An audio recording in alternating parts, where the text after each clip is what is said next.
শ্রাবণের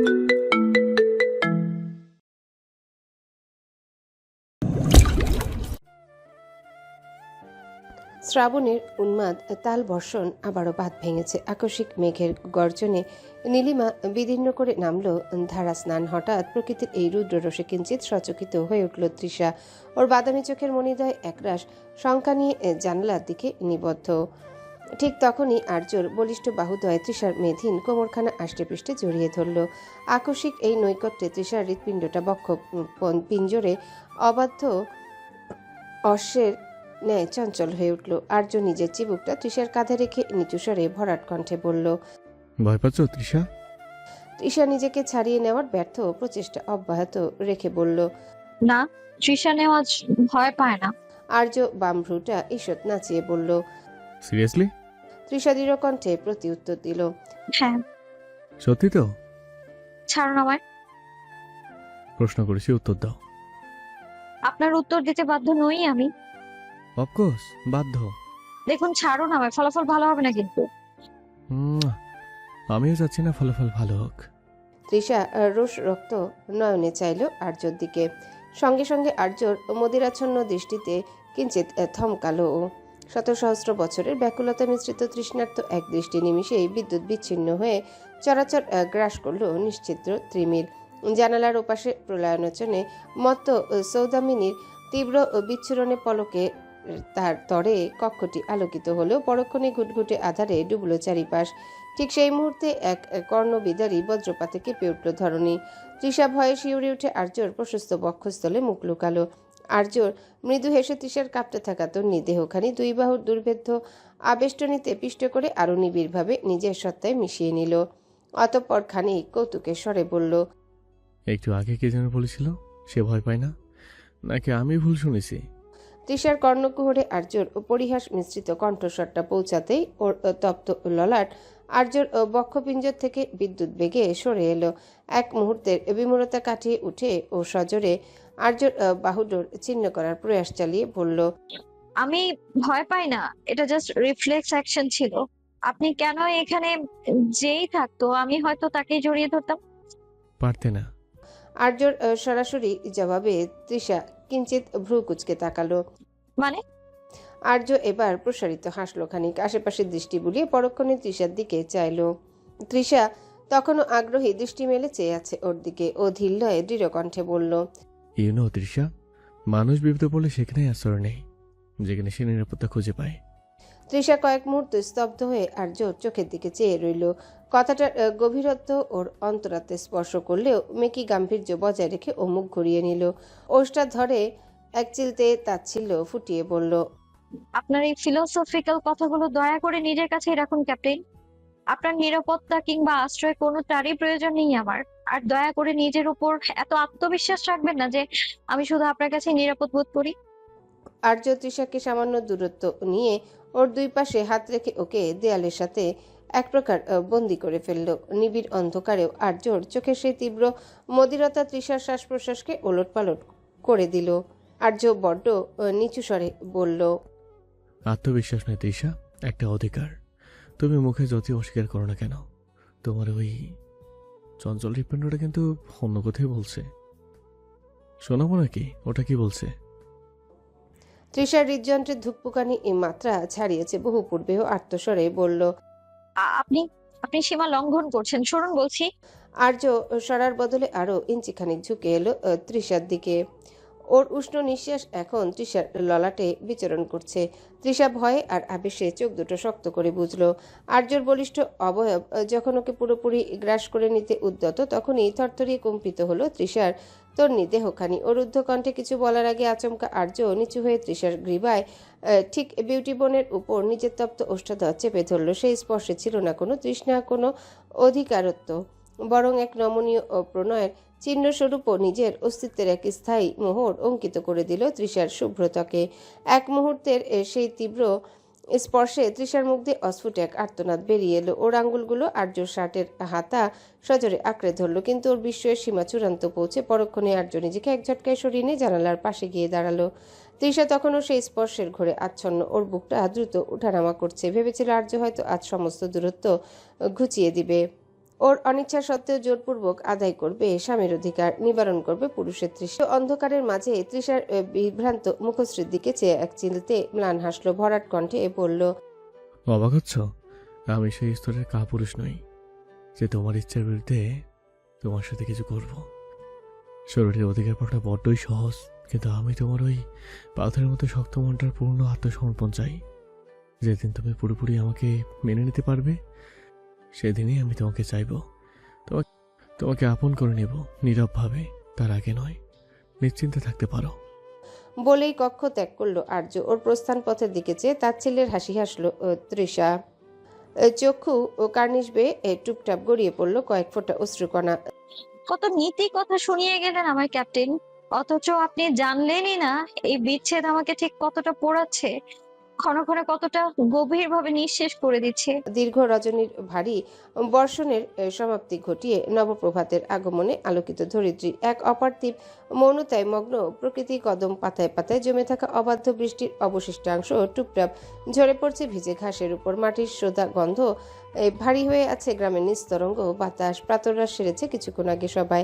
বর্তমানে সকলে মগ্ন গল্পগুজব আর আলাপচারিতায়। উঠোনে শিউলি তলায় আসর জমেছে বেশ। বাড়ির সকলেই উপস্থিত সেখানে, তবে অপরিচিতদের মধ্যে রয়েছে তৃষা, বাড়ির পার্শ্ববর্তী ওর এক চাচার দুই মেয়ে। ইফরার জোড়াজোড়িতে শেষমেশ কক্ষ ছেড়ে বেরোলো তৃষা। বলা বাহুল্য টুইঙ্কেলকেও কিঞ্চিত মিস করছিল, সেই কারণেই বের হওয়া। সবে সিঁড়িতে এক পা রেখেছে কি রাখেনি, হঠাৎ দৃষ্টিগোচর হলো এক অপ্রীতিকর দৃশ্যে। আর্য ঠিক পাশ ঘেঁষে বসে আছে ওই উটকো মেয়ে দুটো, বিশেষত ওদের মধ্যে বয়োজ্যেষ্ঠ মেয়েটা নিখোঁজ গল্পের ছলে আর্যের বাহুর খুব কাছে নিজের অবস্থান নিশ্চিত করতে চাইছে। তৃষার মেজাজ মুহূর্তেই সপ্তম চলল, রাগে রিরি করে উঠল সর্বাঙ্গ। ও আর এক মুহূর্ত স্থির রইল না, ওখান থেকেই হাঁক চালল। ক্যাপ্টেন, আকস্মিক তৃষার এমন সম্বোধনে আর্য কৌতূহলী দৃষ্টিতে তৃষার দিকে চাইল। উপস্থিত সকলের উৎসুক দৃষ্টিও নিবদ্ধ হলো ওর দিকে, তবে তার তোয়াক্কা না করে তৃষা ফের বলল, উপরে আসুন একবার, আপনার ফোনে কেউ কল দিচ্ছে। আর্য কিঞ্চিত ভ্রুকুচকে বলতেই যাচ্ছিল যে ফোন তো তার কাছেই, অথচ ওকে মাঝ রাস্তাতেই থামিয়ে দিয়ে তৃষা ফের বলল, ইমার্জেন্সি কল। আর একটা বাক্য ব্যয় না করেও গটগট পদক্ষেপে এগিয়ে গেল কক্ষের দিকে। আর্য তীক্ষ্ণ মস্তিষ্ক তৃষার কথার প্রচ্ছন্ন অর্থ বুঝলো হয়তো। তৎক্ষণাৎ উপস্থিত সকলের উদ্দেশ্যে সালাম জানিয়ে তৃষার পিছু পিছু গেল। কক্ষে এসে কিঞ্চিত শব্দ করে কপাট লাগালো আর্য। তৃষা এসে অবস্থান নিয়েছে জানালার ধারে। কক্ষে কারো উপস্থিতি অনুভব হতে তৃষা ক্ষিপ্ত মেজাজে পিছনে ফিরল। ওর বুকের ওঠানামা আজ রক্তিম কপল দয় আর্যর পৌরুষকে এক অদ্ভুত প্রশান্তি দিচ্ছিল। তৃষা দাঁত কিরমির করে বলল, খুব এনজয় করছিলেন না মিস্টার ক্যাপ্টেন? সুন্দর সুন্দর ডানা কাটা পরীদের সঙ্গে বসেছিলেন। আহারে, আমি এই ব্যাঘাত ঘটালাম। ইস, কষ্ট হচ্ছে না খুব? সুন্দরী সুন্দরী কিছু বেহায়াদের কাছ থেকে উঠে আসা লাগছে। আর্য কোনো উত্তর না দিয়ে হাত দুটো পকেটে গুজে শান্ত হয়ে দাঁড়িয়ে রইল। তৃষা এবার আরো এক ধাপ এগিয়ে এসে হাত নেড়ে বলতে শুরু করলো, সবাই খুব ভালো না? যত নীতি কথা আর আদর্শ তো শুধু আমার বেলাতেই খাটে।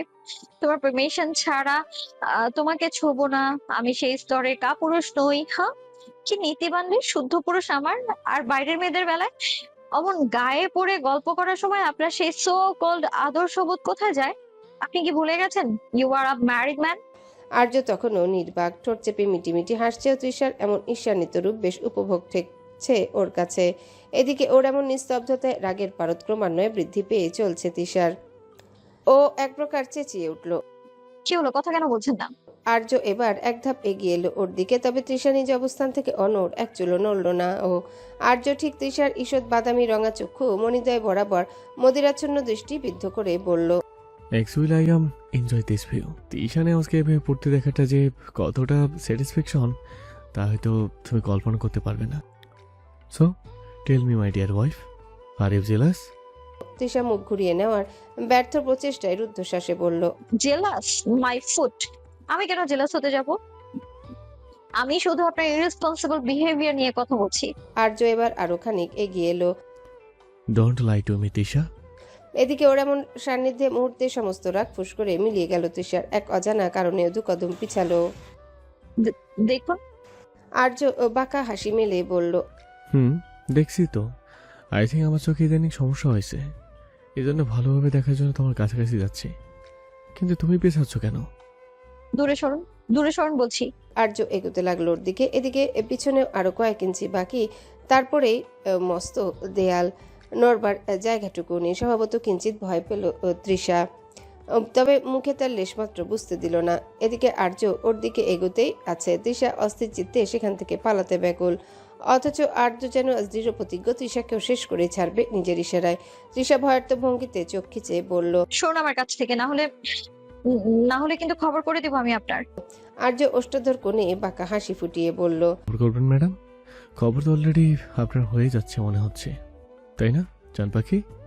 আর্যর মুখ থেকে শেষ শব্দটা বড্ড দীর্ঘায়িত হয়ে বেরিয়ে এলো। তৃষার মনে হলো ওর শির দ্বারা বেয়ে এক তীব্র শিহরণের স্রোত বয়ে গেল। ওর অন্তরাত্মায় তখন প্লাবন বইছে, সমস্ত প্রতিরোধ ভেঙে চুরমার হয়ে যেতে চাইছে। ও মুখ ঘুরিয়ে নেওয়ার চেষ্টা করতে আর্য নিজের বাম হাতটাও অন্য পাশে দেয়ালে রাখলো। এখন তৃষা পুরোপুরি আর্যর বলিষ্ঠ বাহুডোরে বন্দি। আর্য বাঁকা হেসে শুধালো, কি হলো? সামান্য একটা সম্বোধনেই এতটা থেমে গেলে? অথচ সে তুমি চাও আমি তোমার কাছাকাছি আসি। So are you ready my love? Trisha এবার জেদ ধরল।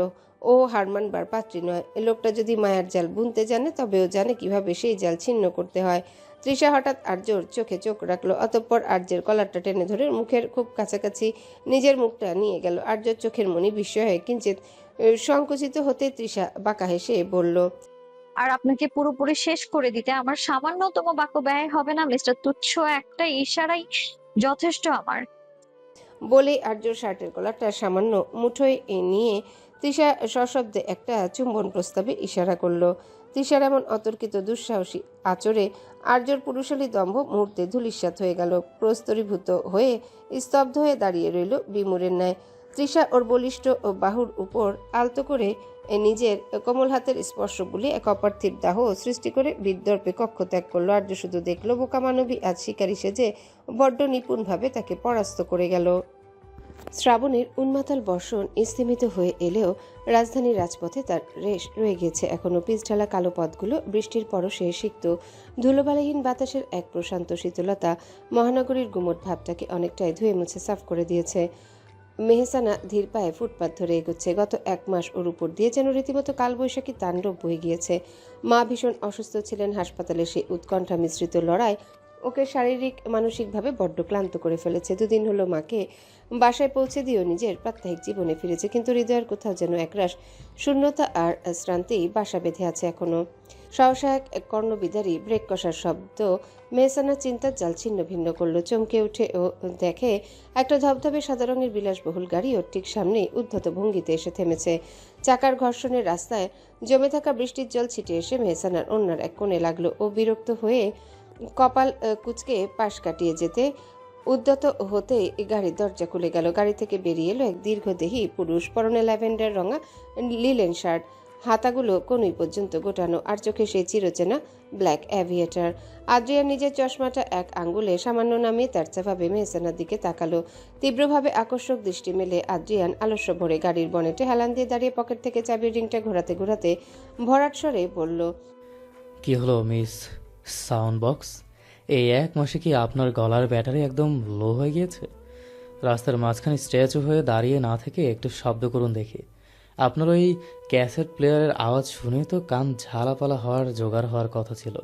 মেহসানার ইচ্ছা করছে আদ্রিয়ানকে থাপড়িয়ে সোজা করে দিতে, কিন্তু মাঝ রাস্তায় কোনো রকম সিন ক্রিয়েট করতে নারাজ। কোনো মতে নিজেকে সামলিয়ে নিয়ে দাঁত কিরমির করে নিজের ব্যাগের ফিতেটা শক্ত করে চেপে ধরে তারাস্বরে পাল্টা জবাব দিয়েও বলল, আপনি কি রাস্তার মোড়ে মোড়ে ডিউটি নেওয়ার পারমিট পেয়েছেন মিস্টার ল্যাম্পপোস্ট? আমার আবার ব্যাটারি লো না। হ্যাঁ, সেটা নিয়ে আপনাকে ভাবতে হবে না। আদ্রিয়ান এবার বাঁকা হাসলো। চশমাটা পুরোপুরি খুলে শার্টের কলারে ঝুলিয়ে রেখে ও এক কদম এগিয়ে এলো মেহসানার দিকে। নিচু স্বরে বলল, এটাই তো আপনার সমস্যা ম্যাম। যাই হোক, শুনেছি আপনার আম্মা অসুস্থ ছিলেন, তা কেমন আছেন উনি? আদ্রিয়ানের গলায় চিরচেনা বিদ্রুপ থাকলেও তার ভেতরে লুকিয়ে থাকা প্রচ্ছন্ন উদ্বেগটুকু মেহসানার কান এড়াতে পারল না। ও ওড়না সামলে নিয়ে গজগজ করতে করতে বলল, মা ভালো আছেন, এখন পথ ছাড়ুন, আমার কাজ আছে। আদ্রিয়ান এবার এক ঝটকায় গাড়ির দরজা খুলে দিয়ে মেহসানার দিকে এক আজ্ঞাবহ দৃষ্টি নিক্ষেপ করে বলল, কাজ তো আমারও আছে মিস, কিন্তু আমি যখন এসেছি তখন আপনার আর কাজ দেখানো সাজে না, তাই চুপচাপ ভেতরে এসে বসুন। নাকি ওই পাবলিক বাসের ধস্তাধস্তি খাওয়ার ইচ্ছা আছে? মেহসানা বড্ড ক্লান্ত ইদানিং, কথা বাড়াতে একটু ইচ্ছে করে না ওর। তাই চিরাচরিত ঝগড়াটা এক কোণে তুলে রেখে গাড়িতে উঠে বসলো। আদ্রিয়ান কিঞ্চিত বিস্ময়ে ভীভূত। সার্বক্ষণিক ঝগড়া করা মেয়েটার এমন শান্ত রূপ সহ্য হলো না ওর। ভিতরে বসে গাড়ি স্টার্ট দিতে ও এক ঝলক মেহসানার দিকে ফিরল। আর ওকে, মেহসানা বড্ড ক্লান্ত ভঙ্গিমায় ওর দিকে তাকালো। হুম। বাট আমার তো মনে হচ্ছে না মানে? আপনাকে এত শান্তভাবে ভালো লাগছে না। একটা দীর্ঘ নিঃশ্বাস ছাড়ল মেহসানা। মায়ের চিন্তায় এতটাই ব্যাকুল যে নিজেকে সময় দেওয়ার একদণ্ড সময় নেই ওর কাছে। অথচ বিগত 1 মাস যাবৎ হাসপাতালের গুমটবদ্ধ পরিবেশে দেখে নিজের শরীরের অবস্থাও খারাপ। ওর কি বলবে কাকে? কিন্তু বলবে কাকে? বাবা মাকে নিয়ে ব্যস্ত, আর ওর তো কোনো বড় ভাই বোনও নাই। তার উপর বয়স বেড়েছে, বিয়ের জন্য চাপ কম নয় পরিবার থেকে। সব দিক মিলিয়ে বড্ড ক্লান্ত লাগছে ওর। ইচ্ছে করছে সব ছেড়ে দূরে কোথাও হারিয়ে যেতে।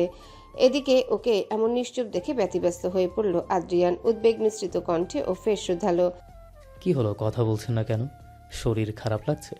মেহসানা প্রত্যুত্তর করল না, কেবল না বোধক মাথা নাড়িয়ে বোঝালো ওর খারাপ লাগছে না। তবে আদ্রিয়ানের দৃষ্টি এড়ালো না ওর ক্লান্ততা। ও কথা না বাড়িয়ে গাড়িটা অন্যদিকে ঘোরালো। মেহসানা প্রশ্নাত্মক দৃষ্টি মেলতেই আদ্রিয়ান ইশারায় ওকে শান্ত করলো। ক্ষণিকের ব্যবধানে দুর্বার গতিতে চলমান গাড়িটার বেগ বনানীর আভিজাত্যে ঘেরা এক নিভৃত কফি শপের সামনে এসে স্থিমিত হলো। মেহসানা বিস্ময়ে বিমূঢ় হয়ে আশেপাশে দৃষ্টি বুলাতে তৎপর। আদ্রিয়ান কোনো বাক্য ব্যয় না করে নেমে এসে মেহসানার দিকে দরজাটা খুলে দিল। মেহসানা বিস্মিত কণ্ঠে বলল, এইখানে কেন? নামুন আগে। কিন্তু আরে নামুন মিস, ঘুরতে এসেছি, কিডন্যাপ করিনি আপনাকে। বাট আবার আদ্রিয়ান এইবার এক মুহূর্ত স্থির রইল না। এক প্রকার টেনে বের করে আনলো মেহসানাকে। মেহসানাও আজ বারণ করলো না। কেন? মন খারাপ বলে, নাকি এই মানুষটার পাশে স্বস্তি অনুভব করছে? কি জানি। ভেতরে প্রবেশ করলো চড়ুই যুগল। কাচের এপারে সোনালি আলোকছটায় মোড়ানো ক্যাফেটার শান্ত পরিবেশ এক লহমায় মেহসানার অবসাদগ্রস্ত মনকে দোলা দিল। কফির তীব্র সুবাস আর মৃদু যন্ত্রসঙ্গীত স্নায়ুগুলোকে শীতল করে দিল। কোণের একটা নিভৃত টেবিলে বসলো ওরা। আদ্রিয়ান মেনু কার্ডটা একপাশে রেখে মেহসানার দিকে স্থির দৃষ্টিতে তাকালো। মেহসানা ঘাড় ঘুরিয়ে জানালার বাইরে দ্রুতগামী শহরের দিকে চেয়ে বিরক্তির সুরে বলল, এখানে নিয়ে আসার মানে কি? আমি বাড়ি যেতে চেয়েছিলাম। আদ্রিয়ান টেবিলের উপরে 2 হাত আড়াআড়ি করে রেখে একটু হাসলো। আপনার চেহারা দেখলে মনে হচ্ছে কেউ আপনাকে চিবিয়ে গিলে ফেলেছে। সির্ফ 1 কাপ কফি খান। আপনার ওই হ্যাংওভার মার্কা মুখটা অন্তত মানুষের পর্যায়ে আসুক। মেহসানা তেরে ফুঁসে উঠতে গিয়েও দমে গেল। আদ্রিয়ান এবার ওর দিকে কিঞ্চিত ঝুঁকে এসে আকস্মিক কোমল কণ্ঠে বলল, মিস সাউন্ড বক্স, অনেক তো একা লড়াই করলেন, মাঝে মাঝে রিল্যাক্স করা অপরাধ না। মেহসানা অবাক হয়ে ওর দিকে তাকাতে আদ্রিয়ান অত্যন্ত সহজভাবে টেবিলের উপরে রাখা মেহসানার বরফ শীতল হাত দুটোর উপর নিজের উষ্ণ তালু রাখলো। আকস্মিক এই স্পর্শে মেহসানার বুকের ভিতরটা যেন ছলকে উঠল। ও কিঞ্চিত কেঁপে উঠে হাত সরিয়ে নিতে চাইল, কিন্তু আদ্রিয়ান ওর হাতটা আরেকটু দৃঢ়ভাবে চেপে ধরল। এক সমুদ্র সমান আশ্বাসের সহিত মৃদু হেসে বলল, এই যে হাত দুটো কাঁপছে কেন? নিজেকে বড্ড একা মনে হয়, তাই না? Listen Mehsana, I am not just a argumentative like you. আপনার এই খারাপ সময়গুলোতে পাশে থাকার মতো কাঁধ আমার আছে। আপনি ঝগড়া করতে পারেন, কিন্তু নিজের যত্ন নিতে ভুলে যাবেন না। এই 1 মাসে আপনার চোখের নিচে বড্ড বেশি কালি পড়েছে। আই রিয়েলি মিস দ্যাট জন্মনি মেহসানা। আদ্রিয়ানের যত্নশীল সোজাসাপটা কথাগুলো মেহসানার সবটুকু প্রতিরোধ মুহূর্তে গুড়িয়ে দিল। ও এক পলক আদ্রিয়ানের বলিষ্ঠ হাতের দিকে তাকালো, তারপর মাথা নুইয়ে অগোচরে নিজের নেত্র কার্নিশে জমে ওঠা জলটুকু আড়াল করার চেষ্টা করলো। আজ আর কোনো পাল্টা যুক্তি নেই, কোনো তেরা কথা নেই, কেবল এক নিবিড় প্রশান্তি যেন সচরাচর গ্রাস করে নিচ্ছে। মৃদুমন্দ ও শীতল হাওয়া বইছে, বৃষ্টির দেখা নেই। আকাশ জুড়ে মেঘেদের অলস মন্থর গমনে সূর্য আজ বড্ড ম্রিয়মান। তার তেজহীন কিরণচ্ছটা গাছের ঘন পল্লবের ফাঁক গলে মেঠো পথে আলপনা আঁকছে। বর্ষণের আর্দ্রতায় এক অদ্ভুত নাতিশীতোষ্ণ প্রশান্তি চারিদিকে। প্রতিদিন ন্যায় আজও অপরাহ্নে ঘুরতে বেরিয়েছে তৃষা, তবে সঙ্গে আজ ভিন্নজন। টুইঙ্কেল আর আর্য। মূলত টুইঙ্কেলকে গ্রামে ঘুরতে নিয়ে বেরিয়েছে তৃষা, আর ওদের পিছু নিয়েছে আর্য। কাদা জলে এই সিক্ত মেঠো পথ ধরে হাঁটছে ওরা। তৃষার হাত ধরে ছোট ছোট পায়ে কাদার আলেরিয়ে হাঁটছে টুইঙ্কেল। দুপাশে ধানক্ষেতের দোদুল্যমান রাশি রাশি সবুজের সমারোহ। টুইঙ্কেলের বিস্ময়ে যেন বাদ মানছে না। বিশাল দিঘির জলে কচুরিপানার বেগুনি ফুলগুলো বড্ড অপরিচিত ওর। টুইঙ্কেল বড় বড় চোখ মেলে তৃষার পানে চেয়ে মুগ্ধ স্বরে বলে ওঠে, Oh Bunny, look at this. It's really like a storybook. আচ্ছা বানি, ওগুলো কি? তৃষা টুইঙ্কেলের প্রশ্নাত্মক দৃষ্টির নিষ্পাপ বিস্ময় দেখে এক চিলতে স্নিগ্ধ হাসি হেসে বলল, ওগুলোকে ধান বলে শোনা। আমরা যে ভাত খাই ওগুলো এখান থেকেই হয়। ও, কিন্তু এগুলো তো গোল্ডেন গোল্ডেন, আমরা তো হোয়াইট কালার ভাত খাই। টুইঙ্কেলের এমন কথাতে না হেসে পারল না তৃষা। কারণ ওখানে এগুলোকে আরো অনেক প্রসেস করে তারপর নেওয়া হয় মা। টুইঙ্কেল এবার বুঝদারের মতো বলল, ও আচ্ছা, হ্যাঁ মাম্মা, ভালো লাগছে তোমার? ভীষণ। I love this so much. ঠিক তখনই পেছন থেকে আর্যর ভরাট আর কিছুটা শ্লেষাত্মক কণ্ঠস্বর ভেসে এলো। ভালো তো সবই লাগছে, কিন্তু কেউ একজন আমারও হাত ধরে সঙ্গ দিলে ভালো লাগতো। কি বলো মাম্মা? আর্যর এমন কথায় টুইঙ্কেল পিছু ঘুরল। ওর ছোট্ট মস্তিষ্ক তোমার সরাসরি প্রশ্ন করে বলল, আচ্ছা পাপা, বানি তাহলে তোমারও হাত ধরবে? আর্য সঙ্গে সঙ্গে প্রফুল্ল কণ্ঠে বলল। হোয়াই নট মাম্মা?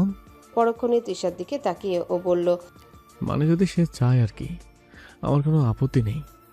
তৃষা ঘাড় ঘুরিয়ে আর্যর দিকে একবার রাগান্বিত চাহনি নিক্ষেপ করতে আর্য তৎক্ষণাৎ ঠোঁটে কনিষ্ঠা আঙ্গুল ঠেকিয়ে চুপ করলো। তবে টুইঙ্কেল ততক্ষণে যা বোঝার বুঝে গিয়েছে। ও তৃষার দিকে ফিরে আবদারের স্বরে বলল, ও বানি, তুমি পাপার হাতটাও ধরো না, না হলে পাপা যদি হারিয়ে যায়।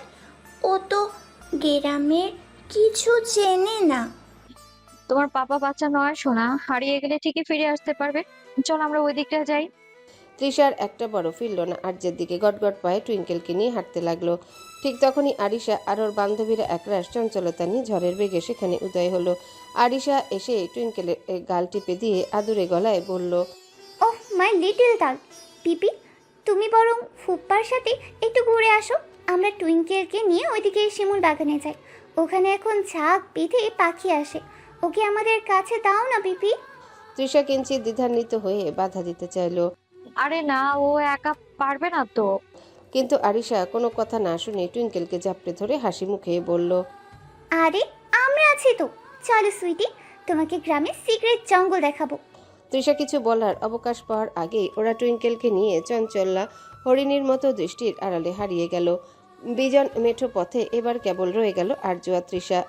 বাতাসে শো শো ধ্বনির সঙ্গে পাল্লা দিয়ে উঠছে তৃষার ওড়নার আঁচল। ও অস্বস্তিতে পড়ে দ্রুত পায়ে এগোতে চাইল। ঠিক সেই মুহূর্তে একটা মৃদু টান অনুভব করলো। ফিরে তাকাতেই দেখলো আর্য ওড়নার এক কোণে আঙ্গুল পেঁচিয়ে ধরে দাঁড়িয়ে আছে। তৃষা এক হ্যাচকা টানে ওড়নাটা ছাড়িয়ে নিতে গিয়ে ব্যর্থ হলো। আর্যর বলিষ্ঠ বন্ধনে তরুণ ও কপালে ভাঁজ ফেলে বলল, হোয়াট ইজ দিস? রাস্তার মাঝখানে এসব কি ধরনের অশুভতা? আর্য এক কদম এগিয়ে এসে তৃষার চোখের দিকে তাকিয়ে ভরাট গলায় বলল, অসভ্যতা কোথায় দেখলে? আমি তো জাস্ট আমার গাইডকে রিকোয়েস্ট করা, আই মিন এই নির্জন গ্রাম, এই মাঠ পথ, আমি যদি পথ হারিয়ে ফেলি, তাই বলছি তুমি একটু ঘুরিয়ে দেখাও। তৃষা তেরা স্বরে জবাব দিল, মাথা খারাপ? আমার এত ফালতু টাইম নাই।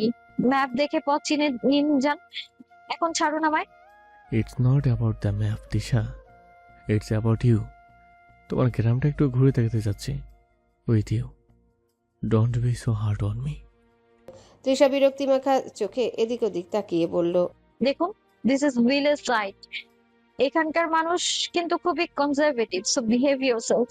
আর্য হাসতে হাসতে বলল, ওহ come on my love, রোমান্সকে R location দেখা হয়? It's a step of mind. আর তাছাড়া তোমার মতো সুন্দরী রমণীর সঙ্গে থাকায় এই কাদামাখা রাস্তাকেও তো হাইওয়ে মনে হচ্ছে আমার। তৃষা কিছু বলতে যাবে ঠিক তখনই দূর থেকে কলস কাখে এক মাঝবয়সী মহিলাকে আসতে দেখলো।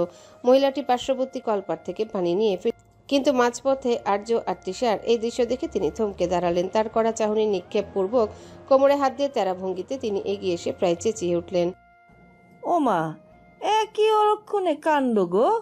বর দুপুরে মাইনসে চোখের সামনে শ্যামরির আঁচল ধইরা টানাটানি, লজ্জা সরম কি সব ধুইয়া খাইছো? হঠাৎ এমন অতর্কিত হামলায় আর্য বেশ ভ্যাবাচাকা খেয়ে গেল। সে কাচুমাচু মুখে আমতা আমতা করে বলল, না না কাকিমা, ইউ আর গেটিং ইট রং। আমি আসলে ওর মানে আমি ওর বর হই। মহিলাটা এবার তেলে বেগুনে জ্বলে উঠলেন। বর হইছো তো ঘরে গিয়া পীড়িত করো, রাস্তার মধ্যে এই ঢং কেন? তৃষা, ওরে কি সত্যি চেনো তুমি, নাকি এই চোখরা না চিন্না তোরে জ্বলাইতেছে? আর্য এবার আশাবাদী দৃষ্টিতে তৃষার দিকে তাকালো। মনে মনে ভাবলো তৃষা নিশ্চয়ই এখন পরিস্থিতি সামাল দেবে, কিন্তু তৃষা ঘটালো ভরাডুবি। মহিলাটির দিকে ফিরে হেলদোলহীন কণ্ঠে ও বলল, না কাকিমা, আমি ওনাকে চিনিই না, কোত্থেকে জানি এসে পিছু নিয়েছে। আপনি বরং ওর একটা ব্যবস্থা করেন তো। আর্যর আকাশ থেকে পড়ার দশা। Trisha, what are you saying? আমি তোমার বর, আর তুমি বলছো চেনো না? মহিলাটি এবার আর্যর দিকে তেড়ে আসতে গিয়ে রাগে গজগজ করে বললেন, চিনিস না? দাঁড়া, আজ তোর একদিন কি আমার একদিন, অসভ্য স্যামরা। তেড়ে আসতে এগিয়ে মহিলাটির কাঁধের কলসটা সামান্য হেলে গিয়ে কিছুটা জল ছিটকে আর্যর শার্টে লাগলো। তৃষা ভয় পেল আর্য নিশ্চিত রূপে রেগে যাবে এবার। মহিলাটি কি করবে জানা নেই, তবে তৃষার অবস্থা খারাপ করে ছাড়বে। নানা বাবা ঘুমন্ত সিংহকে জাগানো ঠিক হবে না। সে দ্রুত মহিলাকে থামিয়ে দিয়ে বলল, আরে না না কাকিমা, থাক থাক, আসলে ওর মাথায় একটু সমস্যা আছে তো, মাঝে মাঝে আবল তাবল বলে। আপনি কিছু মনে করবেন না, আপনি বরং যান। মহিলাটি আচানক এমন বাধা পেয়ে এবার তৃষার দিকে ফিরে মুখ ঝামটা দিয়ে বললেন, মাথায় তোরই সমস্যা আছে? কত কি ঢং করলি আমার সাথে, আমার পানিটা বইরা গেল, মরণ আর কি। বলেই তিনি গজগজ করতে করতে পা চালিয়ে চলে গেলেন। আর্য নিজের ভেজা শার্টের দিকে তাকিয়ে আর তৃষার হাসি মুখ দেখে একটা দীর্ঘশ্বাস ফেলল। মাথায় সমস্যা? রিয়েলি তৃষা? এটাই ছিল তোমার বেস্ট এক্সকিউজ? তৃষা হনহন পায়ে হাঁটতে হাঁটতে বলল, ঠিকই তো বলেছি। নিশিথিনীর নিবিড় আঁচল ক্রমে আচ্ছন্ন করেছে সুবর্ণপুরের নিস্তরঙ্গ প্রান্তর। গগনতলে একফালি মালিন্যহীন চাঁদ আজ বড্ড মায়াবী।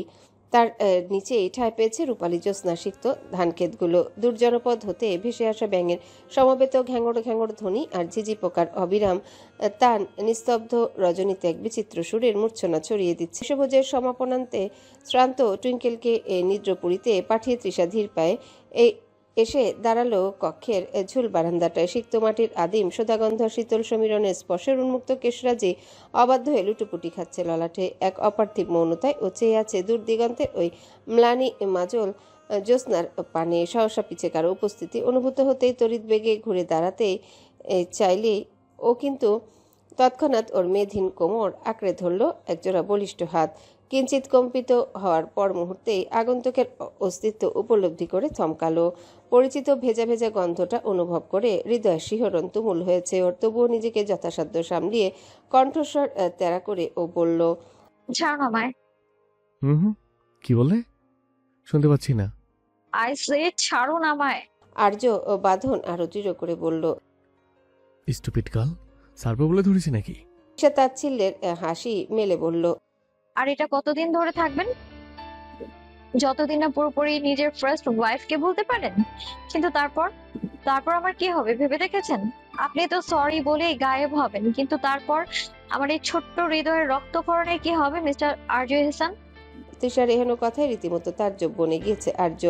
বলিষ্ঠ হাতের বাঁধন এক মুহূর্তের জন্য শিথিল হলে ও তৃষাকে ছেড়ে না দিয়ে বিদ্যুৎ বেগে ওর কাঁধ দুটো শক্ত করে ধরে নিজের দিকে ঘুরিয়ে নিল। What the hell are you talking about Trisha? Are you crazy? Trisha দুহাতে আর্যর বুক ঠেলে সরিয়ে দিতে চাইল, কিন্তু আফসোস ওর ক্ষীণ দেহ তাতে সায় দিল না। তবুও ফুঁসে উঠে বলল, crazy? I am not mister Arzoo Ehsan. Crazy তো আপনি, যে কিনা এখনো নিজের পাস্টের ট্রমা থেকে বের হতে পারেনি। আপনার ফার্স্ট ওয়াইফই আমাকে সব বলেছে। আপনি এখনো আপনার প্রথম স্মৃতিতে বুঁদ হয়ে আছেন। আমাকে স্রেফ একটা রিবাউন্ড বা তাকে ভোলার মাধ্যমে হিসেবে ইউজ করছেন আপনি, তাই না? Just a puppet to heal your old. আর্যর চোয়াল শক্ত হয়ে এলো এবার। ও এক পা এগিয়ে তৃষাকে রেলিং এর সাথে চেপে ধরল। ওর তপ্ত নিঃশ্বাস তৃষার ললাটে বিচ্ছে। রক্তাক্ত দৃষ্টি মেলে ও বলল, listen to me very carefully. প্রথমত মেহরিন কি বলছে সেটা বড় কথা নয়, বড় কথা হলো তুমি আমাকে কতটা চেনো। Do you really think I am the chief? কাউকে ভোলার জন্য আমি অন্যজনের লাইফ নিয়ে খেলবো? তৃষা মুখ ফিরিয়ে নিয়ে তাচ্ছিল্যের সুরে বলল, মানুষের অবচেতন মনে অনেক কিছুই করে মিস্টার আরজু এহসান। আপনি হয়তো নিজেও জানেন না যে আপনি এখনো ওই ছায়ার পেছনেই ছুটছেন। আর্য এবার তৃষার চিবুক ধরে নিজের দিকে ফেরালো। বাজে বকা বন্ধ করো। It's been years and she is dead in my memories too. তোমার ওই ইনসিকিউরিটি দিয়ে আমাদের প্রেজেন্ট নষ্ট করো না। I don't need any media to forget her. তোমাকে যখন কাছে টানি তখন শুধু তোমাকেই দেখি, অন্য কাউকে নয়। So stop this nonsense right now. তোমার কি মনে হয় এই 1 মাসে আমার হৃদয় দহন, আমার বেকুলতা, বারবার ফোন করা তুমি না ধরলেও পুনরায় নির্লজ্জের মতো বারবার ট্রাই করা অভিনয় ছিল? Are you that blind? Trisha নিশ্চুপ, যেন বাকশক্তি হারিয়েছে ও। তবে আর্য থামল না। 1 মাস যাবৎ তৃষার সবকিছু থেকে বিচ্ছিন্ন থাকার কারণ বুঝে ওর মস্তিষ্কে দোলা দিল একটাই প্রশ্ন, মাহেরিনের সাথে তৃষার দেখা হলো কিভাবে? ও তৃষাকে প্রশ্ন করতে যাচ্ছিল, তবে সেটা না করে ও বলল, by the way, I am impressed Mrs Trisha Nawaz. বাইরের কে তোমার সম্পর্কে নিয়ে কিছু বললো আর তুমি সেটাই মেনে নিলে? আমার প্রতি তোমার বিশ্বাস এতটাই ঠুনকো? তৃষা অশ্রুসিক্ত নয়নে চাইল আর্যর প্রাণে। অস্ফুট স্বরে বলতে চাইল না, তবে ততক্ষণে আর্যর বাহুবন্ধন শিথিল হয়েছে। তৃষাকে ছেড়ে কক্ষ ত্যাগ করলো, একটিবারও চাইল না পিছে। এদিকে ওর প্রস্থান পথের দিকে চেয়ে ধীরে ধীরে মেঝেতে বসে নীরবে অশ্রু বিসর্জন দিতে দিতে তৃষা আনমনে বলল, অভিমানী মনটা আপনাকে হারাতে চায়নি বলেই হয়তো মিথ্যে সন্দেহের দেয়ালে নিজেকে বন্দি করে আগলে রাখতে চেয়েছিল, অথচ আজ সেই দেয়ালটাই আমাদের মাঝে এক অতল দূরত্ব তৈরি করে দিল ক্যাপ্টেন। হৃদয় নিভৃত কোণে বেজে উঠল গানের কয়েকটি কলি। পিপি ওঠো না। বেলা চড়েছে বেশ, সূর্যটা মধ্য গগনে, ঘড়ির কাঁটা হয়তো বা 12টার ঘর ছুঁয়েছে। তবে আজ এখনো দিব্যি বিছানায় পড়ে আছে তৃষা, আর তাতেই ব্যাঘাত ঘটাতে বারংবার তাকে ডেকে চলেছে আর আরু। ওর এমন কাণ্ডে তন্দ্রাচ্ছন্নতা বহু আগে ছুটেছে তৃষার। তবে প্রায় সারা রাত নির্ঘুম থাকার দরুন চোখের পাতা আলাদা হতে নারাজ ওর। আরিশা ফের ডাকলো, ও পিপি ওঠো। আর ফুপা কই বলো তো? কোথাও দেখলাম না, তোমার রুমেও নাই দেখছি। শেষ কথাটা কর্ণগোচর হতে ধরফড়িয়ে উঠে বসলো তৃষা। নাই মানে? উনি কোথায়? চটজলদি বিছানা থেকে নামলো। কাল রাতের দুঃসহ স্মৃতি মিছিলে মুহূর্তে মাথাটা ঘুরে উঠল তৃষার। আরিশা উৎসুক দৃষ্টিতে তৃষার মুখের দিকে তাকাতেই তার কচি মুখটা সংশয়ে কুঁচকে গেল। তৃষা চোখের পাতাগুলো অস্বাভাবিক স্ফীত, দীর্ঘক্ষণ একটানা ক্রন্দনের চিহ্ন স্পষ্ট হয়ে ফুটে আছে সেথায়। আরিশা বিস্মিত হয়ে শুধালো, কি হয়েছে পিপি? তোমার চোখ দুটো এমন ফোলা কেন? তৃষা কোনো উত্তর দিতে পারল না। সারা শরীর এক অব্যক্ত অস্থিরতায় খেলায় মত্ত। ওর এক অজানা আশঙ্কা হৃৎপিণ্ডকে আষ্টে পৃষ্ঠে ধরেছে। আর্য কি তবে সত্যি তাকে ছেড়ে চিরতরে চলে গেল? দুঃসহ ভাবনার উদয় হতেই ওর বাঁধ ভাঙা নেত্র কার্নিশ বেয়ে এক ফোঁটা তপ্ত অশ্রু টুপ করে ঝরে পড়ল।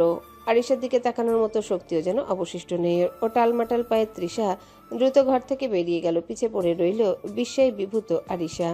সারা বাড়ি ঘুরেও আর্যর হদিস পেল না তৃষা।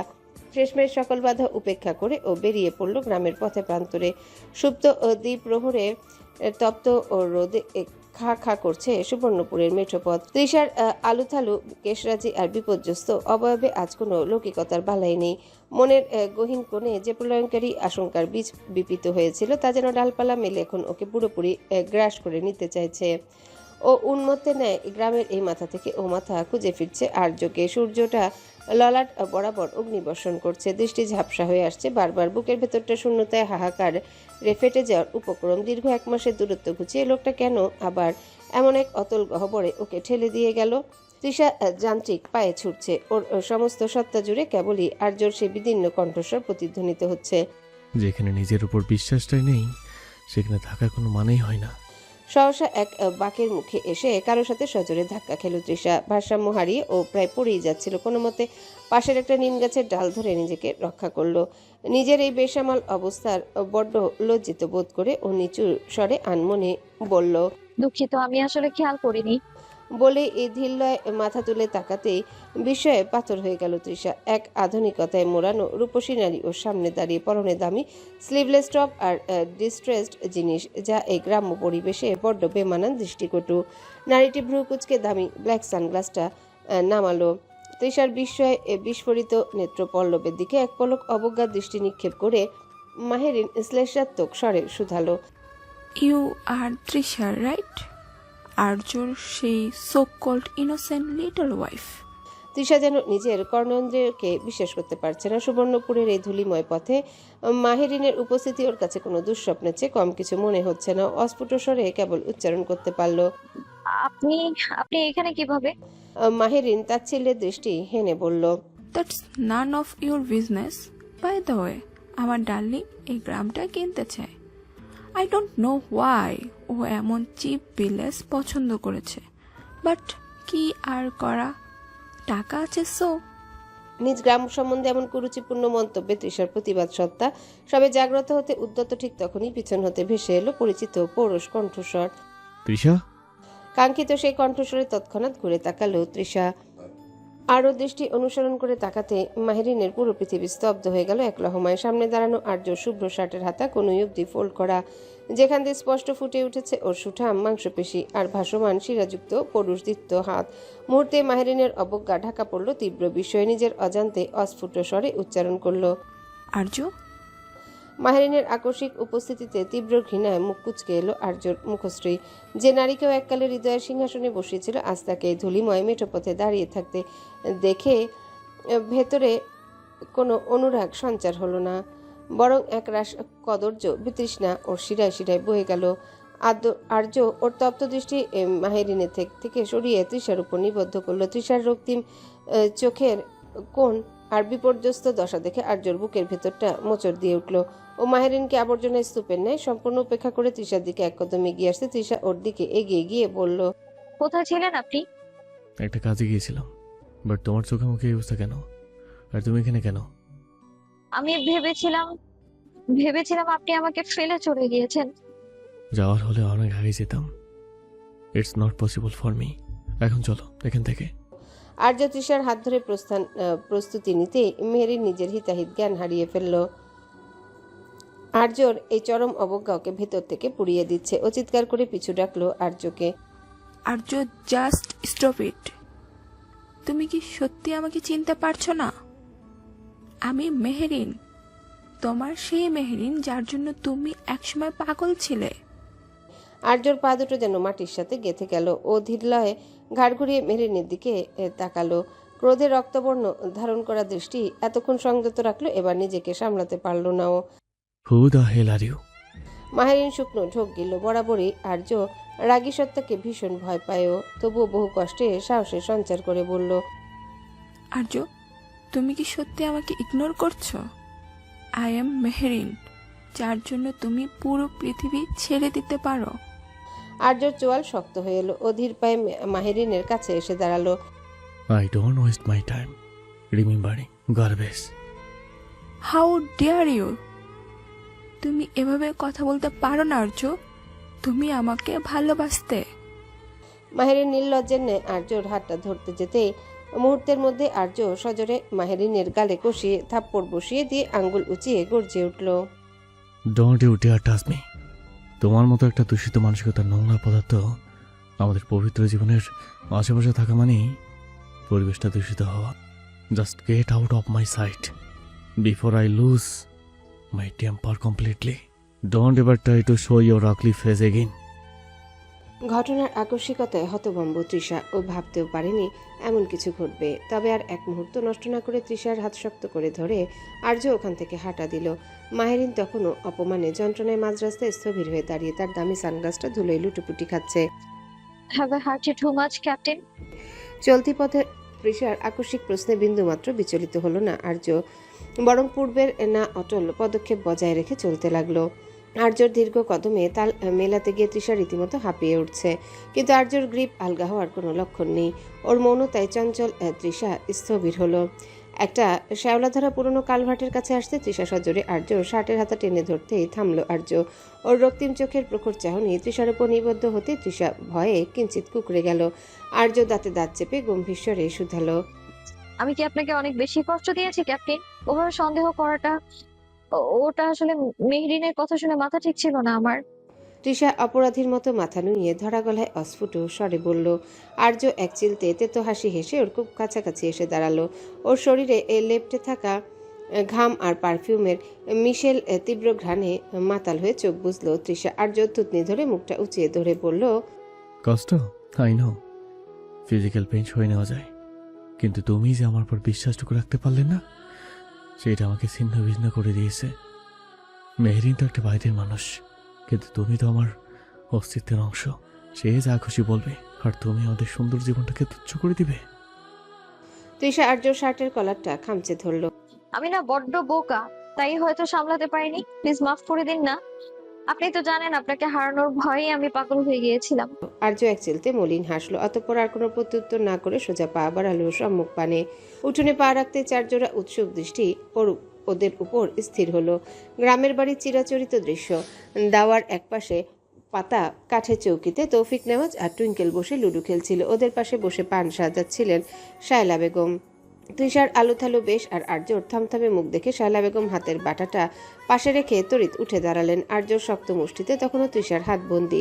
শায়লা বেগম উদ্বেগ মেশানো গলায় শুধালেন, তৃষা, তুই না বলে কয়ে এভাবে হন্তদন্ত হয়ে কোথায় ছুটেছিলি? আর আর্যর সাথে দেখা হলো কোথায়? তৌফিক নেওয়াজ হাতে ছক্কাটা রেখে তাকাতে আর্য পরিস্থিতি সামাল দিতে শান্ত গলায় বলল, আসলে আমি একটু ইমার্জেন্সিতে বাইরে দিয়েছিলাম, বাট পথ হারিয়ে ফেলেছিলাম বলে ওকে কল করেছিলাম। টুইঙ্কেল চৌকি থেকে নেমে এসে তৃষার ওড়নার আঁচল টেনে ধরে চপল কণ্ঠে বলল, তুমি আমাকে রেখেই ঘুমোতে গিয়েছিলে বানি? তৃষা আলতো ওর মাথায় স্নেহের পরশ বুলিয়ে বলল, আমি তো ঘুরতে যাইনি সোনা, আপনার বাইরে যা রোদ, এই জন্য তোমাকে নিয়ে নি আমি। পরিবেশের গুমট ভাব কাটাতে তৌফিক নেওয়াজ আছে শায়লা বেগমের উদ্দেশ্যে বললেন, প্রশ্ন অনেক করেছে, এবার ওদের দুজনকে ভিতরে যেতে দাও। এমনি যে গরম পড়েছে, একটু পরে বৃষ্টি ছাড়বে বোধহয়। তুমি বরং ওদের শরবত বানিয়ে দাও।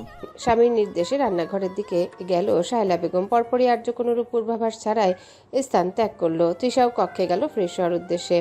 নিশুতি রাত, বৃষ্টির রেশ কাটেনি তখনও। জানালার কার্নিশ বেয়ে টুপটাপ জলকণার পতন আর সেদো মাটির মদির গন্ধে মোমো করছে চারিপাশ। টুইঙ্কেলকে ঘুম পাড়িয়ে তৃষা ধীর পায়ে ঘরের দোরগোড়ায় এসে দাঁড়াতে ওর হৃদস্পন্দন থমকে গেল এক লহমায়।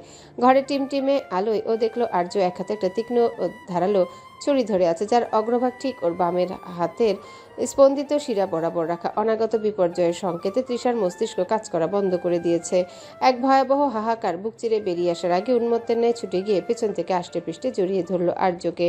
ওর সর্বাঙ্গ থরথরিয়ে কাঁপছে। প্রকম্পিত কণ্ঠে চিরে বেরিয়ে এলো নিদারুণ আর্তনাদ, না ক্যাপ্টেন, কি কি করছেন? তৃষার আকস্মিকে সজোর আলিঙ্গন আর কান্নায় আর্যর একদম স্তব্ধ হয়ে গিয়েছে। ওর হাতের আঙ্গুলগুলো শিথিল হয়ে এলো। এমন এক অবাস্তব কাণ্ডেও রীতিমতো তাজ্জব বনে গিয়েছে। পিঠে তৃষার উত্তপ্ত অশ্রুর স্পর্শ পেতে ও বেকুব কণ্ঠে বলল, কি হয়েছে? পেছন থেকে আর্যর বক্ষদেশ বরাবর শার্টটা খামচে ধরে তৃষা হিক্কা তুলে কাঁদছে। ওর ফুপিয়ে ওঠার শব্দ ঘরের শান্ত পরিবেশটাও ভারাক্রান্ত করে তুলছে। আর্য কিংকর্তব্য বিমূঢ় হয়ে কিছুক্ষণ তাকিয়ে রইল ওর দিকে। তারপর আলতো করে তৃষাকে নিজের দিকে ঘুরিয়ে ওর থুতনি ধরে মুখটা তুলে ধরল। ক্রন্দনরত জল থই থই চোখ দুটোতে স্থির দৃষ্টি নিক্ষেপপূর্বক ভ্রু কুচকে নরম গলায় শুধালো, আরে বাবা, কি হয়েছে বলবে তো? এভাবে কাঁদছো কেন? তৃষা কোনো মতে হেঁচকি সামলে নাক টেনে কাপা কাপা গলায় বলল, আপনি আপনি ওটা দিয়ে কি করতে চাচ্ছিলেন? আমি নিজের চোখে দেখেছি আপনি শিরার উপর ওটা ধরেছিলেন। আর্য এবার সত্যি আকাশ থেকে পড়ল। ও হাতের ছুরিটার দিকে একবার তাকালো, তারপর তৃষার আতঙ্কিত সরল মুখশ্রীতে চেয়ে পরক্ষণে প্রসারিত হাসলো। পরিস্থিতি হালকা করতেও কিছুটা রসিকতা সুরে বলল, সিরিয়াসলি তৃষা, তুমি আমায় এতটা কাওয়ার্ড ভাবো যে আমি সুইসাইড করতে যাব? I was just cutting some foods. Dining সুইটা পাচ্ছিলাম না বলে নিজের ট্রাভেল কিট থেকে এটা বের করেছি। আর তুমি যা দেখলে ওটা আসলে ছুরি ধার করার পরীক্ষা ছিল মাত্র। It was just a misunderstanding, my innocent drama queen. Trisha বড় বড় চোখ করে চাইল। ওর বিশ্বাস অবিশ্বাসের দোলাচলে আর্য ফের বলল, Trisha, life is not a movie. আমি একজন সোলজার, জীবন দিতে জানি। So stop crying and have some apples. তোমার যা mental condition, you need some glucose right now. নিজের বোকামি বুঝতে পেরে লজ্জায় আর্যর বুকের উপর মুখ লুকালো তৃষা। আর্য আর দেরি না করে ওকে নিজের বাহুডোরে শক্ত করে জড়িয়ে নিল। এভাবে অতিক্রান্ত হলো মুহূর্তখানেক। হুট করে নিস্তব্ধতা ভেঙে আর্য বলল, এই জন্যই লোকে বলে পিচ্ছি মেয়ে বিয়ে করা আর বিপদ ডেকে আনা একই কথা। সবসময় মাথায় শুধু নেগেটিভ আর উল্টোপাল্টা ভাবনা। আস্ত একটা ইডিয়েট। আর্যর কথা শুনে তৃষার কান্নাত্মক মুহূর্তে থমকে গেল। ও ঝট করে আর্যর বুক থেকে মুখ তুলে ওর দিকে একজোড়া অভিমানী দৃষ্টি নিক্ষেপ করলো। গাল ফুলিয়ে আর্যর শার্টের কলারটা আরেকটু জোরে খামচে ধরে অভিমানী সুরে বলল, কি বলেন আপনি? আমি পিচ্ছি মেয়ে? আমি ছোট বাচ্চা? How dare you captain! Arya এক ভ্রু নাচিয়ে মুচকি হেসে বলল, বললাম তো, ভুল কি বলেছি? যে মেয়ে ফল কাটা ছুরি দেখে ভেবে নেয় তার হাজবেন্ড সুইসাইড করছে, তাকে পিচ্ছি ছাড়া কি ভাই আর বলা যায়? You are just a silly little girl. Trisha এবার ওর হাতের বাঁধন আলগা করে দিয়ে কোমরে হাত দিয়ে জেদ নিয়ে দাঁড়িয়ে দাঁতে দাঁত চেপে গম্ভীর হওয়ার ভান করে বলল, আপনি ভুলে যাচ্ছেন ক্যাপ্টেন, আমি 18 প্লাস। আমাকে আপনার কোন দিক থেকে পিছিয়ে মনে হয়? আমি কি দেখতে ছোট বাচ্চাদের মতো, নাকি আমার কথাবার্তা আপনার কাছে ম্যাচিওর মনে হয় না? আর্য এবার তীক্ষ্ণ দৃষ্টিতে তৃষাকে আপাদমস্তক কুটিয়ে নিরীক্ষণ করে ধীরলয়ে এগিয়ে এসে তৃষার একদম কাছে গিয়ে দাঁড়ালো, যার দরুন তৃষা পিছিয়ে যেতে যেতে দেয়ালের সাথে পিঠ ঠেকিয়ে দাঁড়ালো। সব দিক থেকে তো পিচ্ছি মনে হয়। এই যে তোমার রাগ, তোমার এই ইনোসেন্ট ফেস, আর তোমার এই পিচিদের মতো কান্নাকাটি, সবই তো তাই বল। ইভেন তোমার এই ছোটোখাটো অভাবটা তো আমার বাহু ডোরে হারিয়ে যায়। সো টেল মি, তুমি যে 18+ তার প্রমাণ কি? আই এম নট কনফিডেন্স পিচ্ছি। তৃষা নিজের জেদ বজায় রাখতে আর্যর সেই প্রখর দৃষ্টি সোজাসুজি তাকালো। আর্যর বলিষ্ঠ শরীরের ছায়ায়ও এখন সম্পূর্ণরূপে বন্দী। আর্যর অধরে সেই বাঁকা হাসি আর চোখের মদির চাহনি তৃষার হৃৎপিণ্ডের স্পন্দন কয়েক গুণ বাড়িয়ে দিয়েছে। তবুও ওদমে না গিয়ে ফের শুধালো, বলুন, আপনার কি প্রমাণ চাই? কি করলে আপনার মনে হবে যে আমি আর পিছি নই? আপনি যা বলবেন আমি আজ তাই প্রমাণ করে দেব। তৃষার এই সাহসী সাজার চেষ্টায় অবুঝ চ্যালেঞ্জ শুনে আর্যর চোখের মণি গভীর নেশায় আচ্ছন্ন হলো। ও তৃষার কানের লতির খুব কাছে মুখ নামিয়ে তপ্ত শ্বাস ফেলতে ওর নিঃশ্বাসের উষ্ণতায় অজান্তে চোখ বুঝলো তৃষা। আর্য ফিসফিসিয়ে বলল, রিয়েলি তৃষা, তুমি জানো না একজন ক্যাপ্টেনকে চ্যালেঞ্জ ছড়িয়ে দেওয়াটা কতটা risky? I can be very demanding sometimes. Trisha জেদের বর্ষবর্তী হয়ে প্রতিউত্তর দিল, দিতে চাই। আমি আজ প্রমাণ করেই ছাড়বো যে আমি আপনার সামনে দাঁড়িয়ে থাকা এই মেয়েটা কোনো পিচ্চি নয়। তুমি পারবে না পিচ্ছি। আমি পারবো। আমি আর একবার পিচ্চি বলে পারবে না? পারবো। You are serious? Yes I am. Arya এবার তৃষার চিবুকটা আলতো করে ধরে মুখটা উঁচিয়ে তৃষার কপালে নিজের কপাল ঠেকিয়ে মৃদুস্বরে বলল, Then late night prove it. Cause I want you badly. But you was misused. I did not want to do anything against your will. But আজ যখন তুমি নিজেই প্রমাণ দিতে চাচ্ছ, then I won't stop myself. তীব্র শিহরণে বিদ্যুৎ স্পৃষ্টের ন্যায় ঝাঁকিয়ে উঠল তৃষার ক্ষীণকায়া। আর্যর প্রতিটা স্পর্শে হৃদয়ে উথাল পাতাল ঢেউ বইছে ওর হৃদগহীনে। আর্য ধীর পায়ে তৃষাকে পাজাকুলি করে তুলে নিল। ভীত তৃষা আষ্টে পৃষ্ঠে জড়িয়ে ধরল আর্যর চওড়া কাঁধ। ঘরে টিমটিমে আলোয় ওদের ছায়াটা দেয়ালে একাকার হয়ে গেল। আর্য ওকে বিছানায় সযত্নে শুইয়ে দিয়ে ওর চুলের ভাঁজে মুখ গুজল। বৃষ্টির রিমঝিম শব্দ তখন জানালার ওপাশে এক অদ্ভুত মাদকতা তৈরি করেছে। তৃষা অনুভব করলো আর্যর বলিষ্ঠ হাতের স্পর্শ ওর কামিজের চেরা ফাঁকা গলিয়ে ক্রমশ গভীরে প্রবেশ করছে। ওর নিঃশ্বাস ক্রমশ ভারী হয়ে আসছে। আর্য ওর চোখের পাতায় এঁচু মুখে বলল, Are you ready to be mine completely, Trisha? কোনো জোর নেই, কেবল তোমার ইচ্ছাটুকুই চাই। তৃষা আর্যর গলার কাছে মুখ লুকিয়ে অস্ফুট স্বরে বলল, আমি তো শুরু থেকে আপনার ছিলাম ক্যাপ্টেন। ধীরে ধীরে আর্য স্পর্শ গভীর থেকে গভীরতর হতে শুরু করলো। পৃথিবীর সমস্ত লাজুকতা যেন আজ গ্রাস করছে তৃষাকে। গম্ভীর মানবের এমন উন্মত্ত রূপ বড্ড অচেনা ওর। আর্য টুকরো টুকরো চুমুতে ভরিয়ে দিতে থাকলো তৃষার মুখশ্রী। অতঃপর ধীরে ধীরে মুখ নামিয়ে আনলো তৃষার গলার বিউটি বনে। নিঃশ্বাস ভারী হয়ে ক্রমশ বুক খাপড়ের মতো উঠানামা করছে তৃষার।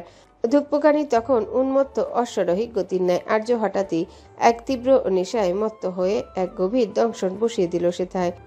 তৃষার মুখ চিরে এক অস্ফুট আর্তনাদ বেরোবার পর মুহূর্তেই ওর হাত দুটো আর্যর পিঠের উপর নখের আঁচড় কেটে বসলো। আর্য বাঁকা হেসে আকস্মিক কক্ষে সমস্ত আলো নিভিয়ে দিল। তৃষা ভয়ার্ত নেত্রে বিস্ফোরিত দৃষ্টি নিক্ষেপের পর মুহূর্তে অনুভব করল ওষ্ঠাধরে কোনো গভীর তৃষ্ণার্ত পৌরুষ দখলদারিত্ব। ও বা হাতে খামচে ধরল বিছানার চাদর, অপর হাতে আর্যর শার্ট। আর্যর হাতগুলো এবার তৃষের কোমরের ভাঁজে এক উত্তাল সমুদ্রের ঢেউয়ের মতো আছড়ে পড়ছে। তৃষার ক্ষীণ তনু আজ লতার মতো জড়িয়ে আছে এই বিশাল বট বৃক্ষরূপী মানুষটার সাথে। সময়ের কাঁটা থমকে গেছে। বাইরে ঝিঝি পোকার ডাক আর আকস্মিক শুরু হওয়া বৃষ্টির ছন্দপতন শব্দ সব মিলে মায়াবী কুহকে পরিণত হয়েছে কক্ষটা। অন্ধকারাচ্ছন্ন কক্ষে তখন কেবল দুটি তপ্ত হৃদয়ের দ্রুতলয় স্পন্দন। আর্যর বলিষ্ঠ আলিঙ্গনে তৃষার প্রতিটা কোষ আজ এক পরম পূর্ণতার স্বাদ পেয়ে মত্ত। বৃষ্টির রিমঝিম শব্দে মিশে গেল তাদের নিবিড় অস্ফুট প্রণয়ধ্বনি। অবশেষে বহুমান অভিমান আর দীর্ঘ প্রতীক্ষার অবসান ঘটিয়ে তৃষ্ণার্ত দুটি হৃদয়ের মিলন মাধুর্যে পূর্ণতা পেল এক শ্রাবণ রজনীর অমর কাব্য। দীর্ঘ রজনীর সমাপ্তি ঘটিয়ে নীলিমা রাঙিয়েছে ভোরের অরুণাভ। ফজরের পরবর্তী স্নিগ্ধ পবিত্র প্রহর বিদ্যমান, মৃদু সমীরণে জানালার পর্দাগুলো দুলছে। তৃষার অবস্থানটা এখনো আর্যর বক্ষদেশে বেশ শক্তপোক্ত বাঁধনে ওকে বদ্ধ করে রেখেছে। আর্য একটু নড়ে চড়ে ওঠার চেষ্টা করতেই অনুভূত হলো সমগ্র শরীরে মিষ্টি যন্ত্রণার রেশ। অবশ হয়ে আসা দেহটা যেন নিজের বশ মানতে চাইছে না। প্রতিটা রন্ধ্রে রন্ধ্রে এক অদ্ভুত শ্রান্তি বাসা বেঁধেছে, তবুও আবেশ ছেড়ে দূরে যাওয়া সাধ্যকার। বহু কষ্টে ব্যথাতুর দেহটা সামান্য নারী ও মুখ তুলে চাইল। স্নিগ্ধ প্রভাতী এ রোদ্দুরে আর্যর মুখশ্রেক অপার্থিব মায় আচ্ছন্ন, কপালে এসে পড়েছে অবিন্যস্ত কেশগুচ্ছ। কি অদ্ভুত প্রশান্তি লেগে আছে ওই চোখে মুখে। শত সহস্র জনমে তাকিয়ে থাকলেও মুগ্ধতা কমবে না লেশমাত্র। তৃষা মন্ত্রমুগ্ধের মতোই চেয়ে রইল কিছুক্ষণ। মায়ার টানে অজান্তে হাত বাড়ালো। অত্যন্ত সন্তর্পণে আর্যর কোমল কেশ রাশির উপর আঙ্গুল বুলাতে শুরু করলো। কি ভীষণ মোলায়েম চুলগুলো! পুরুষ মানুষের চুল এত নরম হতে আছে? ধীরে ধীরে ওর তুলতুলে আঙ্গুলগুলো আর্যর গলার কাছে নেমে আসতে ও থমকালো মুহূর্তকাল। সেখানে স্পষ্ট হয়েছে গতরাতের উন্মাদনার নীরব সাক্ষী। অসংখ্য নখরাঘাত আর খামচানির দাগ। মুহূর্তে কাল রাতে সে প্রগাঢ় মুহূর্তগুলো স্মৃতির পাতায় তোলা দিতে লজ্জায় মুখ ঢাকলো। তখনই হুট করে কোমরে তপ্ত একজোড়া হাতের স্পর্শ পেল। আর্যর ধিল্লয় চোখ মেলতে তৃষা দেখল সেখানে ঘুমের রেশ সম্পূর্ণরূপে অনুপস্থিত। আর্যর ওষ্ঠকোণে দুষ্টু হাসির রেখা ফুটে উঠতে তৃষা অপ্রস্তুত হয়ে আমতা আমতা করে বলল, আপনি আপনি জেগেছিলেন? তার মানে এতক্ষণ ঘুমে নাটক করছিলেন? আর্য তৃষার কপালে লেপ্টে থাকা একগুচ্ছ ও কেশরাজ কানের পিছে গুজে দিয়ে গম্ভীর স্বরে বলল, গুড মর্নিং মিসেস হেসান। আর হ্যাঁ, নাটকটা খুব বেশি খারাপ হয়নি, তাই না? তৃষা অভিমানী সুরে বলে উঠল। নাটকবাজ কোথাকার! আর্যকে আরেকটু নিবিড়ভাবে জড়িয়ে ধরে ফিসফিসিয়ে বলল, ওয়াইফের কাছ থেকে শেখা। আমার অর্ধাঙ্গিনী যখন এত সুন্দর করে মায়ার জাল বুনতে পারে, তখন আমি একটু একটু অভিনয় করলে ক্ষতি কি? I was just enjoying the moment. Trisha গাল দুটো মুহূর্তে আরক্তিম বর্ণ ধারণ করলো ও আর্যর বুক থেকে নিজেকে ছাড়িয়ে নেওয়ার বৃথা চেষ্টা করে বলল, ছাড়ুন তো, অনেক হয়েছে। উঠতে হবে এবার। আজান দিয়ে দিয়েছে অনেকক্ষণ, নামাজ পড়তে হবে তো। আর্যর দু চোখে তখনও নেশাতুর আবেশ। ও তৃষাকে ছাড়লো না, বরং ওর থুতনিটা আলতো করে উঁচিয়ে ধরে বলল, নামাজ তো আমার পড়তেই হবে, but I don't want to let you go so easily. এই ভোরবেলা তোমাকে আরো কিছুক্ষণ এভাবে আগলে রাখতে ইচ্ছা করছে। তৃষা মিনতি ভরা চোখে তাকিয়ে বলল, শুনুন না প্লিজ, শরীরটা কেমন ম্যাচ ম্যাচ করছে। ফ্রেশ না হলে ভালো লাগছে না। নামাজ পড়লে মনটা শান্ত হবে। আপনিও তো নামাজ মিস করেন না কোনোদিনও। তৃষার কথায় আর্য এবার একটু নরম হলো। আলতো করে ওর কপালে একটা দীর্ঘ চুমু খেয়ে বলল, ঠিক আছে বাবা, চলো। তৃষা ওঠার জন্য পা বাড়াতেই সারা শরীরে সূক্ষ্ম ব্যথার লহরী বয়ে গেল। ও অবশ দেহটা নিয়ে সামলাতে না পেরে পড়ে যেতে নিতেই আর্য এক মুহূর্ত দেরি না করে তৃষাকে আঁকড়ে ধরে পর মুহূর্তে পাজা কোলে করে তুলে নিল। ঘটনার আকস্মিকতায় হকচকিয়ে গিয়ে তৃষা ওর গলা জড়িয়ে ধরে বলল, আরে কি করছেন? যেতে পারবো আমি? আর্য ওর চোখের দিকে তাকিয়ে বলল, চুপ, একদম কথা বলবে না। তৃষা মুখে প্রতিবাদ না করলেও মনে মনে বলল, শুরু হয়ে গেছে হুমকি দামকি। আর্য এগিয়ে গেল ওয়াশরুমের দিকে। তৃষাও চুপটি করে ঘাপটি মেরে আর্যর প্রশস্ত ও বুকে ওম মেরে মাথা রেখে পরম তৃপ্তিতে চোখ বুঝল। নামাজ শেষে কক্ষ জুড়ে এক স্নিগ্ধ পবিত্রতা বিরাজমান। তৃষা যায় নামাজ গুছিয়ে পাশে রেখে হিজাবটা ভাঁজ করে আলনায় রাখলো।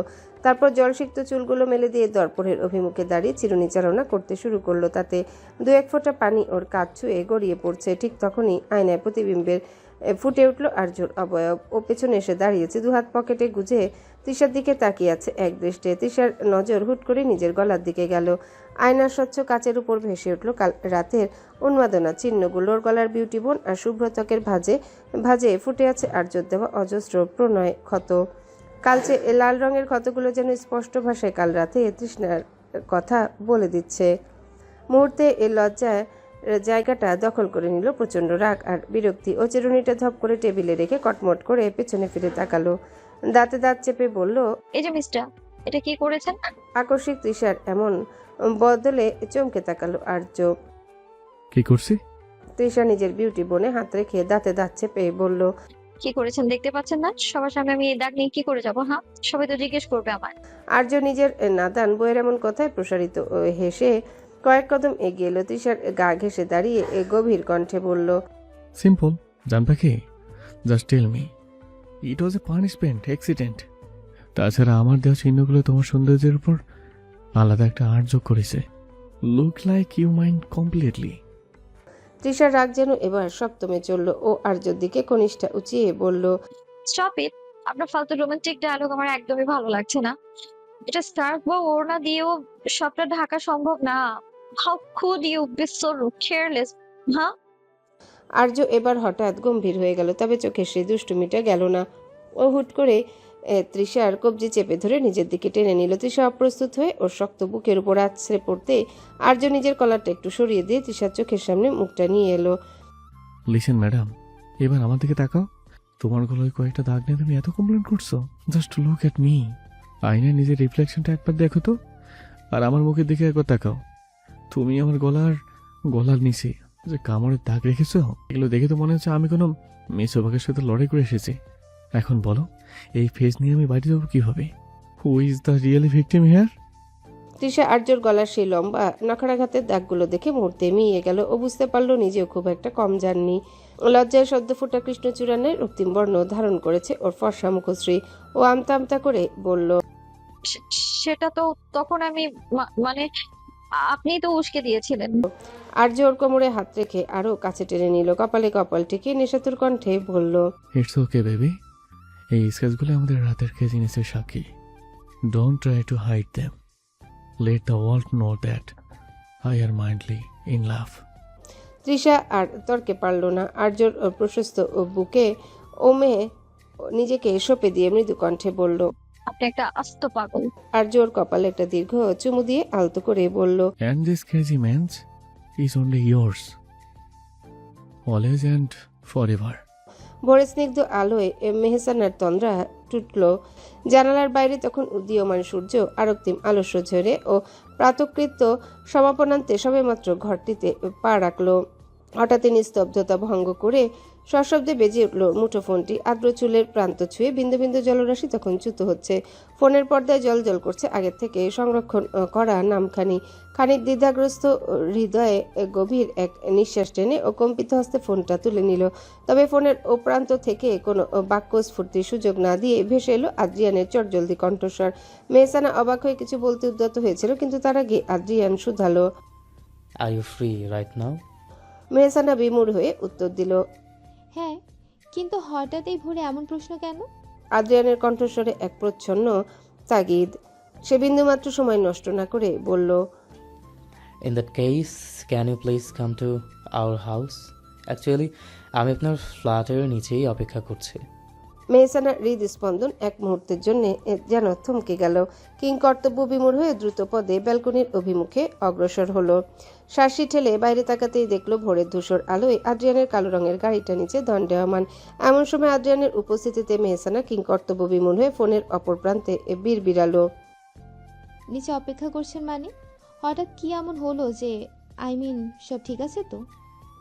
আদ্রিয়ান যেন তার মনের সংশয়টুকু আঁচ করতে পেরে বাধা দিয়ে বলল, Don't push me with many questions, Meisana. Just come as fast as you can. I will explain everything once you are here. Please be quick. আদ্রিয়ানের কথায় মেহসানা আর দ্বিধা করল না। হৃদয়ের কম্পন তখনও প্রশমিত হয়নি, বরং এক অজানা কৌতূহল আর উদ্বেগের আবেশ ঘিরে ধরল ওকে। সে আর্দ্র কেশরাশি কোনো মতে সংবরণ করে দ্রুত সাজে নিজেকে গুছিয়ে নিতে লাগলো। আলমারি থেকে একটা ছিমছাম পোশাক বের করে দ্রুত গায়ে জড়িয়ে দর্পণের সামনে দাঁড়িয়ে নিজের প্রতিবিম্বের দিকে তাকিয়ে একবার গভীর শ্বাস টেনে নিল। অতঃপর আর সময় ক্ষেপণ না করে ক্ষিপ্র পদে কক্ষ ত্যাগ করলো। সিঁড়ি বেয়ে নিচে নামতে মেহসানার দৃষ্টিগোচর হলো আদ্রিয়ান ইতিমধ্যে নিজ গাড়িটার দরজা খুলে আগে থেকেই দণ্ডায়মান। মেহসানাকে দেখা মাত্রই তার চোখে মুখে স্বস্তি নামলো। মেহসানা কিছু একটা জিজ্ঞাসা করতে ঠোঁট নাড়তেই আদ্রিয়ান চোখের ইশারায় তাকে গাড়িতে ওঠার ইঙ্গিত দিয়ে মৃদু স্বরেই বলল, No more questions here, Meisana. Just get in. Mehsana মুখ কুচকে গাড়িতে উঠল।